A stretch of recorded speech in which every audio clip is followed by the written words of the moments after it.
Don't forget please, practice makes perfect, so that's the only way to learn English. Hello, teacher. May I come in, please? I need to talk to you. Good morning, John. You said you wanted to talk to me. What happened? Good morning, teacher. Yes, I need to ask you something very important. Teacher, I'm trying to understand when to use must and mustn't. Can you help me with that? Of course, I'd be happy to help you understand when to use these words. Must and mustn't are quite important in English. Thanks, teacher. I've seen these words before, but I'm not sure how to use them correctly. No problem. Let's start with must.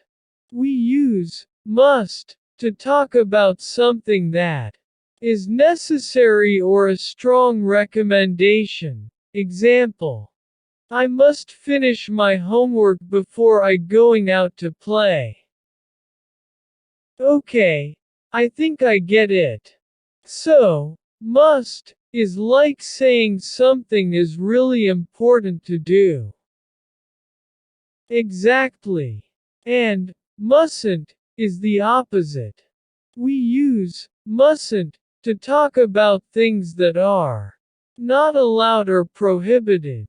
For instance, you mustn't talk during the exam. Got it. Mustn't is for things we're not allowed to do. Can you give me more examples? Of course. Here are some more examples. You must wear a seatbelt when driving. Students must study for their exams. She must arrive at the meeting on time. We must eat healthy food to stay strong. Those examples are really helpful. So, how about mustn't? Sure. Here are some examples using mustn't. You mustn't smoke in this area. Kids mustn't play with sharp objects. He mustn't forget to turn off the lights. We mustn't waste water during a drought. Thanks, those examples make it clearer. Can I use must and mustn't for any situation? Not exactly. We usually use must for strong obligations and mustn't for strong prohibitions.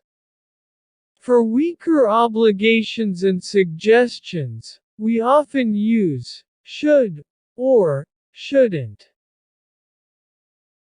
So, should is like a milder version of must. Exactly.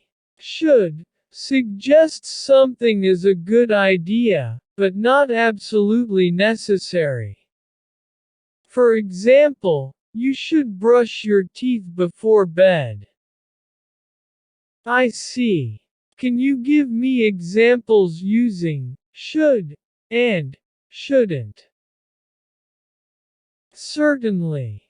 Here are some examples. You should take an umbrella. It looks like it might rain. She should study for the test if she wants to do well. We should eat more fruits and vegetables for a healthy diet. And for shouldn't, you shouldn't talk loudly in a library. He shouldn't stay up too late, he needs enough sleep. We shouldn't waste electricity by leaving lights on. Thanks, teacher. That helps a lot. But sometimes, I'm not sure if I must do something or if it's just a suggestion.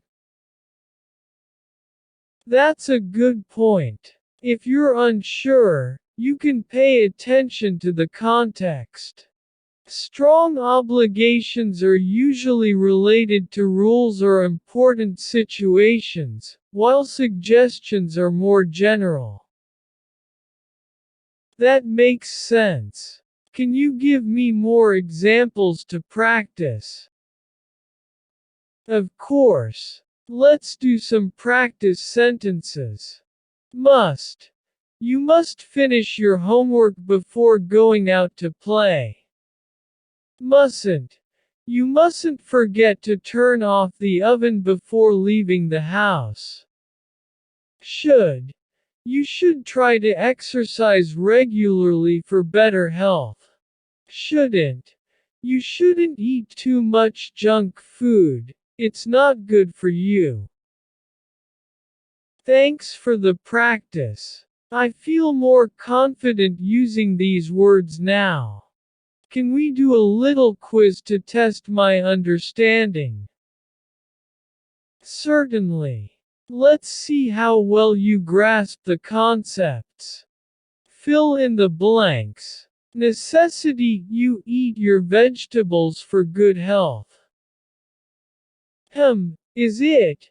You must eat your vegetables for good health. Great job. Next one is, prohibition, you talk during the movie. I think it is. You mustn't talk during the movie. Nice. Here is the next one. Necessity, we arrive at the airport before the flight. We must arrive at the airport before the flight. Awesome. Here is the last one.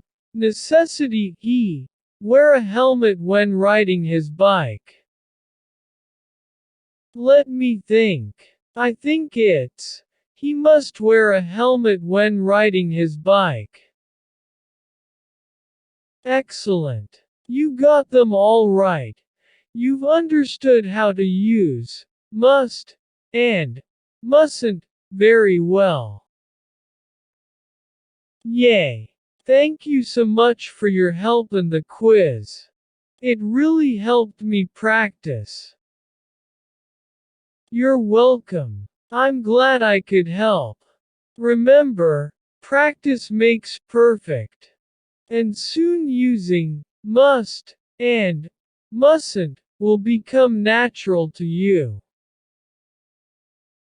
I'll definitely keep practicing. And if I make mistakes, making mistakes is okay. It's how we learn. Just pay attention to corrections and keep practicing. Fantastic. Thank you so much, teacher. You are the best. You're welcome. If you have more questions in the future, don't hesitate to ask. Keep up the great work. Can you give me more tips about how to improve my English, please? They're really helpful. Sure, but maybe some other time.